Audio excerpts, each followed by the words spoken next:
We use a phrase in this class. We say the problem is not the problem. What it means is that the first idea that you're presented from a partner in most any kind of design challenge seems like an important thing, an important problem, and the problem. But then you discover all the other parts as you pull on these strings. You find out that that's not really the problem. The challenge this semester is working with Markey Cancer Center on trying to improve patient diagnostic experience for cancer patients.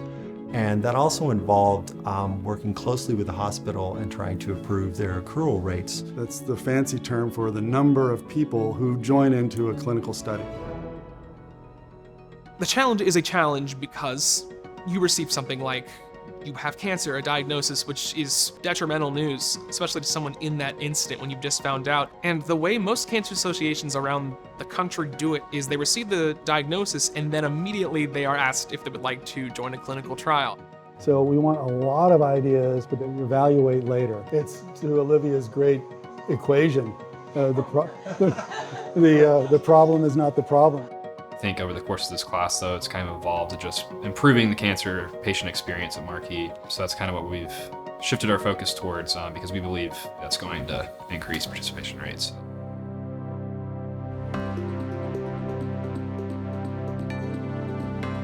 John and I were at the very beginning of designing this Cornerstone space for the push and pull of ideas and interaction with community. We designed this building to hold classes just like this. I feel like this is the first time in my education I've actually had the chance to take something and turn it into something more than a hypothetical.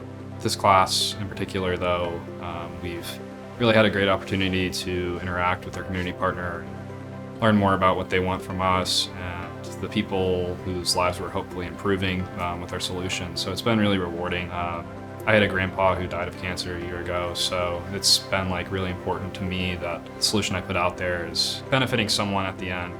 We go through several phases in the design thinking cycle in this class. We start with discovery, a phase in which the students are presented with the first problem. So they go through a discovery phase where they interview users and empathetically understand what their lives are like. And they take all of that information and move to a next phase where we sort of define the problem for the user. And once we have that, then we move to an area where we start to brainstorm some solutions to the particular challenge that that user is facing. And then out of that brainstorm, that's harvested for some feasible ideas that could be prototyped. And we use storyboarding for our prototyping and then test that with users to iterate on that. Almost everything we do is really just about learning what the user's needs are, what their unmet needs are, and how we can address them.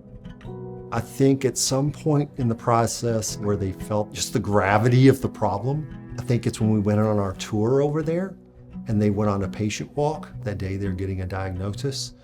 And at that point, it hits you that, this is not me anymore. This is impacting many people on a daily basis here at Markey. It brought a realness and a rawness to the problem that it was like, wow, wait a minute, this is real. We're doing something really significant here. The visit to Markey Cancer Center was definitely very overwhelming.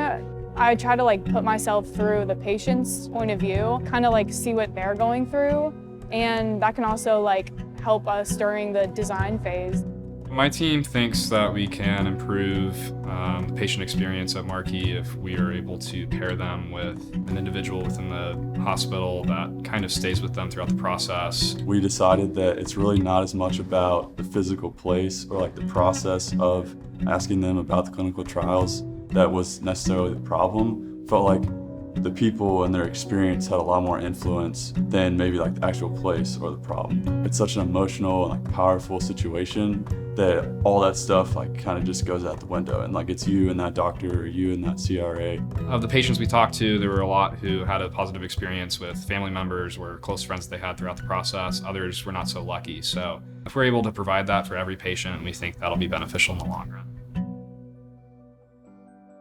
So even though today is the last day in which they'll make their presentations, these will be handed over to our partner at Markey, and the patient advisory group who takes these recommendations in can then use them to form their own policy recommendations for the center. I honestly just have a higher expectation, I guess, for the relationship between professors and students, trying to make the course fit best for everyone, trying to take feedback and implement it into your courses, and also just, the professors and the students feel a lot closer than they do in my other classes, just on how we're operating and how we collaborate. I think design thinking has been really eye-opening, insightful, and really good for me to go to, I think. I would love to see design thinking principles, even if not in a dedicated class, in other classrooms. We came into this project thinking that we were going to fix the system and the way it was set up, but we really realized throughout the process how important the people were and the relationships and the trust that they were building. This semester has been a roller coaster of emotion in all the good ways. I think it shows just the value of having a class like this and working on a problem like this.